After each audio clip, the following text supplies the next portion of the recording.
మీరందరూ చూడండి, GO number 12 ప్రకారంగా సోషల్ వెల్ఫేర్ డిపార్ట్మెంట్లో ఒక దళిత యువకుని లేదా దళిత యువతిని పెళ్లి చేసుకుంటే 2,50,000 రూపాయలు ఇవ్వాలని చెప్పేటువంటిది సోషల్ వెల్ఫేర్ డిపార్ట్మెంట్ తెలియజేస్తుంది. అంటే ఇది కులాంతర వివాహం చట్టబద్ధం కాకపోతే, రాజ్యాంగబద్ధం కాకపోతే ప్రభుత్వం 2,50,000 రూపాయలు ఎందుకు ఇస్తున్నది? ఇది చట్టబద్ధమే అని చెప్పేసి ప్రభుత్వం, రాజ్యాంగం అందరూ ఒప్పుకున్నారు. ఒప్పుకున్న తర్వాత ఎందుకు కుల దురహంకార హత్యలు జరుగుతున్నాయి? కులం అనేటువంటి వేల సంవత్సరాల మనుస్మృతి, మానసిక చట్టాలు మన మెదళ్ళని కలుషితం చేస్తున్నాయి. నరనరాన ఈ మనువాదం ఇంకి కూర్చున్నది. అందుకోసమే కుల దురహంకార హత్యలు జరుగుతున్నాయి. కేవలం దళితుడిని పెళ్లి చేసుకుంటేనే 2,50,000 ఇవ్వాలనేటువంటి జీవో ఉంది. దీన్ని సవరించాలని చెప్పేటువంటిది మనం ఈ వేదిక ద్వారా ప్రభుత్వానికి తెలియజేయాలి. ఆ ప్రభుత్వం తరపు ప్రతినిధి కూడా అన్న అద్దంకి దయాకర్ గారు ఉన్నారు. ఒక మైనారిటీ డిపార్ట్మెంట్లో, ఒక బీసీ వెల్ఫేర్లో, ఒక ట్రైబల్ వెల్ఫేర్లో మాత్రం ఇది లేదు. కాబట్టి అన్ని డిపార్ట్మెంట్లలోకి మన వేదిక ద్వారా తెలియజేసేది ఏమిటంటే, కులాంతర మతాంతర వివాహం చేసుకున్న వాళ్ళకి ఈరోజు కేరళ గవర్నమెంట్ అట్లాగే తమిళనాడు గవర్నమెంట్ ఏం చేస్తుంది? కులాంతర వివాహం చేసుకున్న దంపతుల్లో ఒకరికి ప్రభుత్వం ఉద్యోగం ఇస్తుంది. అట్లనే తెలంగాణ ప్రభుత్వం కూడా ఒక ఉద్యోగం ఇవ్వాలి జంటలో ఒకరికి అనేటువంటిది మనం ఈ వేదిక ద్వారా ప్రభుత్వానికి తెలియజేస్తున్నాం. అంతేకాదు, మనం ఆలోచించాలి, ఈరోజు కులాంతర మతాంతర వివాహం చేసుకున్నటువంటి దంపతులకి జీవో నెంబర్ 941 ఉంది, జీవో నెంబర్ 360 ఉంది. ఇండ్ల స్థలం ఇచ్చి ఇల్లు కట్టి ఇవ్వాలనేటువంటి జీవో ఉంది. కులాంతర మతాంతర వివాహాలంటే ఎట్ట చూస్తున్నారు? ఒక ఎస్సీలో ఇంకో ఎస్సీని పెళ్లి చేసుకుంటే ఇది కులాంతర వివాహం కాదంటున్నారు. ఒక బీసీలో మరో బీసీ పెళ్లి చేసుకుంటే కాదంటున్నారు. మనం చెప్పేది ఏమిటంటే, తాను పుట్టిన కులం కాకుండా మరే కులాన్ని పెళ్లి చేసుకున్నా, ఒక మాల మాదిగను పెళ్లి చేసుకున్నా, ఒక డక్కలి చిందును పెళ్లి చేసుకున్నా కూడా అది కులాంతర వివాహంగా ప్రకటించాలి అనేటువంటిది మనం ప్రభుత్వానికి తెలియజేస్తున్నాం. అంతేకాదు, వాళ్ళ పిల్లల చదువులు కూడా ప్రభుత్వం బాధ్యత వహించాలి. ఉచితంగా ఉన్నత విద్యను అందించేటువంటి జీవోలు ఉన్నాయి, వాటన్నిటిని అమలు చేయాలని చెప్పేసి కోరుతున్నాం. ఈరోజు మొన్ననే కుటుంబ సమగ్ర సర్వేలు, కులగణన, జనగణన జరిగినాయి. వీటిల్లో ఇవి బయట పెట్టలేదు.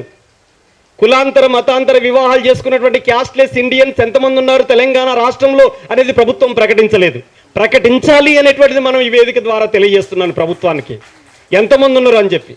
ఈ కులాంతర మతాంతర వివాహాలు చేసుకుంటే నేరం కాదు, చట్టబద్ధమే, రాజ్యాంగబద్ధమే, వీటిని ప్రోత్సహించాలని చెప్పి రాజ్యాంగం చెప్పింది. ప్రభుత్వం తోడ్పాటు చేస్తుంది. పౌర సమాజాన్ని ఎలా ఎడ్యుకేట్ చేయాలనేటువంటిది కూడా మనం చెప్పాలి.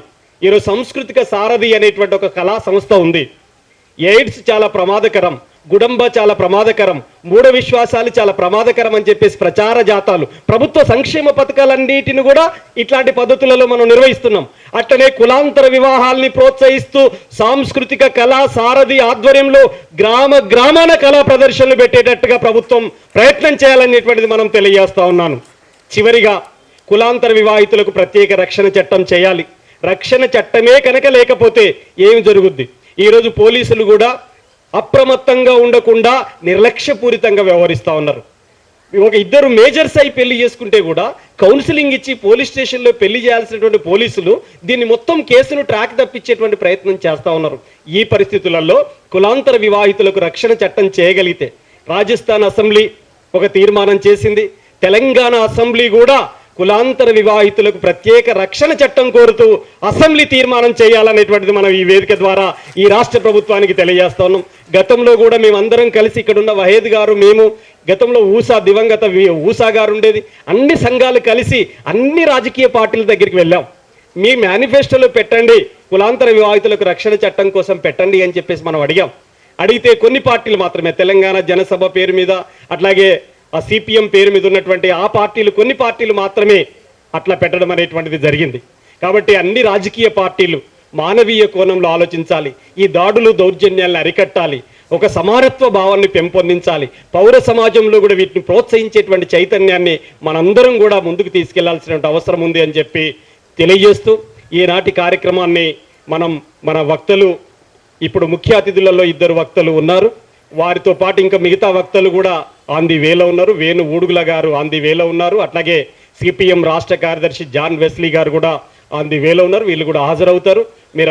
మనందరం కలిసి చివరి క్షణం ఈ మీటింగ్ అయిపోయి ఓట్ ఆఫ్ థ్యాంక్స్ చెప్పేంత వరకు ఇక్కడే ఉండాలని చెప్పేసి, ఎవరు కూడా బయటికి వెళ్ళొద్దని, పైన వేదిక పైన మనం థర్డ్ ఫ్లోర్లో మనందరం కలిసి సహపంక్తి భోజనం చేయాలని చెప్పేసి మనందరికీ ఒకరొకరికి అండగా ఉండాలని చెప్పి బంధువులకి దూరంగా అన్నిటికీ దూరంగా ఉంటున్న మనం ఇక్కడ కలిసి బంధువులుగా ఈ ఒక్క పూటైనా కలిసి ఉందాం. భవిష్యత్తులో ఈ ప్రేమ బంధాలు ఎలా పెరగాలి అంటే ఇప్పుడే మీరందరూ ఫోన్ నెంబర్లు తీసుకొని ఒకరింటికి ఒకరిని స్వాగతించే పద్ధతులలో, ఒకరింటికి ఒకరు వెళ్ళి ఒక రోజంతా మర్యాద చేసుకునేటువంటి పద్ధతులలో, కోన్ని తెచ్చి కళ్ళు పోసి మర్యాద చేసేటువంటి పద్ధతులలో మీరందరి సన్నిహిత సంబంధాలు పెరగాలని, మనందరం ఒక బలగంలాగా బతకాలని చెప్పి తెలియజేస్తూ, ముందుగా మన ముఖ్య అతిథి తర్వాత మాట్లాడాలి కానీ జస్టిస్ రాధారాణి గారు వెళ్ళాల్సి ఉంది అని చెప్పి చెబుతున్నారు. కాబట్టి ఈ వేదిక తరపున ముందుగా మీ అందరి కరతాళ ధ్వనులతో జస్టిస్ రాధారాణి గారు, హైకోర్టు జడ్జి, వారిని ముందుగా ప్రసంగించాల్సిందిగా కోరుతున్నాను. Thank you.